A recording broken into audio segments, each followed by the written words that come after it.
Transfer Solana from Binance to Phantom Wallet. So in this video, I'll show you how to transfer Solana from Binance to Phantom Wallet.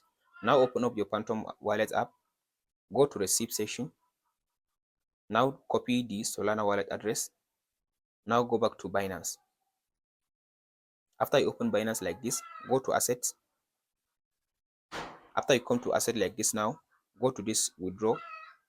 So go to this withdraw again. So from this option, now tap on this search bar and search for Sol like this. So here is Solana. Make sure you have Solana in your Binance. So tap on this send via crypto network. So from this option, now type in the address that you copy in this option. Here is my address for my Solana. So now in this option, now as you can see, now add the amount that you want to withdraw. The minimum amount you can withdraw is 0.1. I will use 0.8. So from this option, now you can be able now to see the network fee.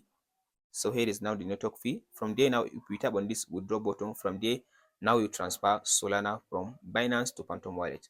Hope this video helps. Please like and subscribe.